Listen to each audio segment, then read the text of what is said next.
joining me today. My name is Allison Bancroft, and I am a board-certified behavior analyst working in a public school with children with autism spectrum disorder. I oversee a team of ABA therapists that work directly with the students in ABA-embedded classrooms. Today, we're going to talk about complex trauma in autistic individuals. I want to start by just throwing a trigger warning out there. We will be talking about some pretty heavy topics today, including physical abuse, sexual abuse, and emotional abuse. So if you think that this may be too much, please feel free to turn off or walk away at any point. So let's start by diving into what is autism spectrum disorder. This is a condition that's related to brain development, and it impacts how a person perceives and socializes with others. It can cause problems with those social interactions. They may have deficits in communication and restrictive and repetitive patterns of behavior.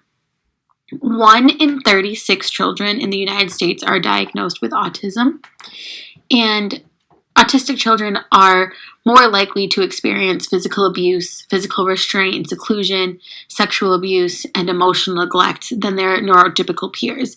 This will lead to complex trauma. It is sometimes difficult to spot signs of trauma in an autistic child because the symptoms of trauma may be overshadowed by symptoms of autism, and we'll get more into that later. So what is complex trauma? Complex trauma describes a child's exposure to multiple traumatic events. These traumatic events are often invasive or interpersonal in nature, so physical abuse, sexual abuse, neglect. And then it also looks at the wide range of long-term effects that the exposure has on the child. So looking at some statistics, incidents per 1,000 children, here we can see that children without disabilities, they do still experience abuse, but children with disabilities are more likely to experience the abuse. They're 1.5 to 10 times more likely to experience that abuse. The immediate family members are often the ones who perpetrate majority of neglect, physical abuse, and emotional abuse. And 99% of those who commit abuse are well known to and trusted by both the child and the child's provider. So this could be teachers, this could be therapists, family members, friends. It's often those that the child knows. Some other statistics are the risk of abuse increases by 78% due to exposure to the disability service system. And then even when abuse is reported, the charges are often rarely investigated when the victim is disabled. 64% of children who were maltreated had a disability. And the most common disabilities are behavior disorders, speech and language, learning disabilities, and intellectual disabilities. The most common type of maltreatment is neglect. And children with intellectual disabilities are the most severely abused. And then children with communication disorders are more likely to be physically or sexually abused. Traumas may have on them. So the effects of complex trauma, there's many of them. So first, looking at attachment and relationships, right? Relationships are important for learning how to trust others, regulating our emotions, and interacting with the world around us.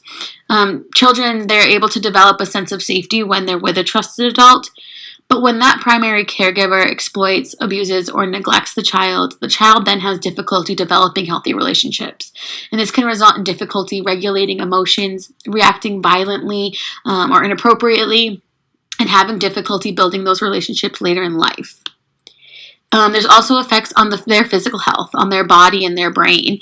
When a child is exposed to chronic or extreme stress, the immune system and the body stress response may not develop normally because it's constantly in that fight or flight state. It can also have developmental effects of the brain and the nervous system, and they can experience body dysregulation. There's also effects on emotional responses. So children who experience complex trauma may have difficulty identifying, expressing, and managing their emotions. They may have unpredictable or explosive responses. They may shut down. They're more likely to perceive situations as stressful and dangerous. And then there's disassociation. This is mentally separating from the experience. So this is often a coping mechanism that children or adults use when they've experienced complex trauma. It can be an automatic response from the trauma, or they can learn to disassociate.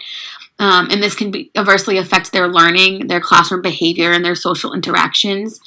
It may appear that the child is just spacing out or daydreaming or not paying attention, but really they're just really disconnecting from the world. Their behavior is also going to be affected. They're more likely to be triggered. They're going to react very intensely. It could be something that they see or hear that reminds them of the trauma that could have them having these reactions. They may lack that impulse control, have difficulty with self-regulation. They're more likely to engage in high-risk behaviors such as self-harm, unsafe sexual practices, and excessive risk-taking. So this is one we often see in the classroom, right? We see our students lacking that impulse control. They may have those outbursts. It could be something as simple as someone walking into the room that looked like their abuser, or hearing a noise that's too loud that reminded them of something that may react. And we just have to make sure that we're understanding why they're reacting that way. There's also going to be effects on their cognition, so their thinking and learning. Children that have experienced complex trauma, they're going to have difficulty with thinking clearly and reasoning and problem solving. If the child is growing up and under that constant threat, all their internal resources are going towards survival. So that's their main focus is, I need to survive, I need to get through this situation. They may struggle with sustaining their attention. They're going to become very easily distracted, and they also show deficits in language development and reasoning skills. And then the last one we're going to talk about here is the self-concept and future orientation. So children who experience abuse and neglect, they're made to feel worthless by their abuser. They often blame themselves. They have shame and guilt and low self-esteem. So this can result in them viewing themselves as powerless or damaged or not having a place in the world. So planning for their future really isn't a priority to them. They have no sense of hope or control, and they don't have the ability to see that their life has meaning. So coming back to overshadowing that we briefly touched on earlier, many of the effects of autism can be overshadowed. Many of these effects that we just talked about for complex trauma can be overshadowed by the symptoms of autism. So this makes it very difficult to identify the warning signs in an autistic individual who may have experienced complex trauma. Autistic individuals often have difficulty with social skills and relationship building. They're taught to be compliant towards authority figures, such as parents and teachers. This can cause harmful relationships and teach them to trust their abusers. They also often experience body dysregulation and decreased brain function as a result of their disability. There's often deficits in emotional regulation. They're more likely to engage in impulsive and intensive behavioral outbursts. Autistic children have difficulty with attending. They often appear to be spacing out. They show deficits in their language development and reasoning skills. So all of these symptoms are things we just talked about as being effects of complex trauma. So therefore, it's important as caregivers, right, the parents, teachers, therapists, to watch out for changes in the behavior and signs of trauma as they're often overshadowed by their autism symptoms. I'd like to take a quick pause here and have a moment of reflection. I'm going to pull up a slide that has quotes that I have heard directly spoken to children or in front of children in the classroom. So just take a moment, read through these quotes, and really think about how it makes you feel and what you would do if you heard these words being spoken to children.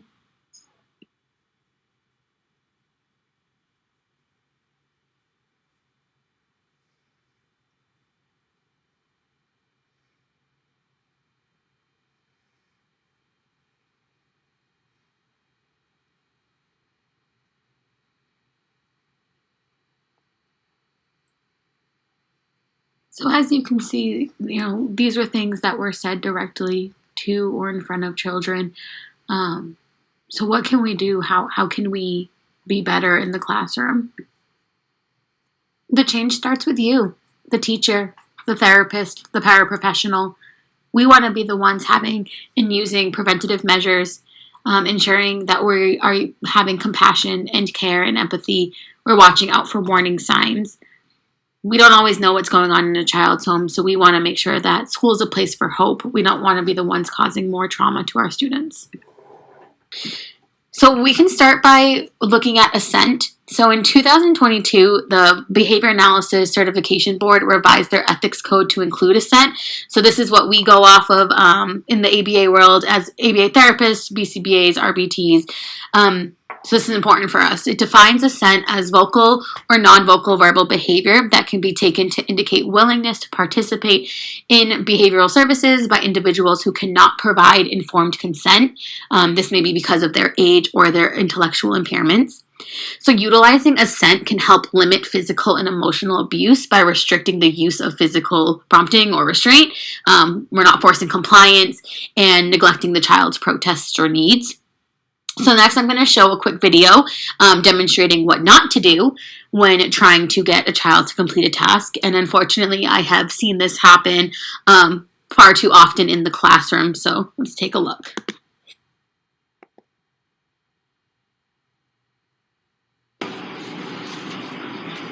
Hey Henry, come over here. Let's work on the presentation we want to make together. Okay, time to work on the presentation. Come on, get up. Here we go. I want that. No. Let's work on the presentation. Sit down now. Good sitting. There you go. There you go. That's good working. Yeah, good job. Good working, Hillary. Yeah, there you go. Nice job, Hillary. Okay, you can go do your thing now. Go on, go do your thing. Trauma-informed care. So this is knowing the history and the past and current abuse that has occurred in a child's life. It's understanding and designing services that accommodate the vulnerabilities of trauma survivors and encourage their participation in the service. So whether that's ABA therapy in the home or in the school in this case, or just in the classroom with paraprofessionals, we want to make sure that we're using trauma-informed care. So looking at safety, we want to ensure physical and emotional safety. We want to make sure that the individual has a choice and has control over their situation. We want to make sure that we're collaborating with them. We're not just making decisions for them. We're sharing those decisions and sharing the power of choice. Building that trustworthiness, so making sure that we're being very clear, we're being consistent, and setting those interpersonal boundaries. And then empowerment, prioritizing empowerment and skill building. We want to ensure by using trauma-informed care that we be cautious of re-traumatization. We don't want to accidentally recreate a traumatic event or trigger our students. So thank you for listening today. Here's a list of resources if you would like more information on complex trauma or autistic individuals or looking at how they can overshadow. Please feel free to reach out to me and have a good day.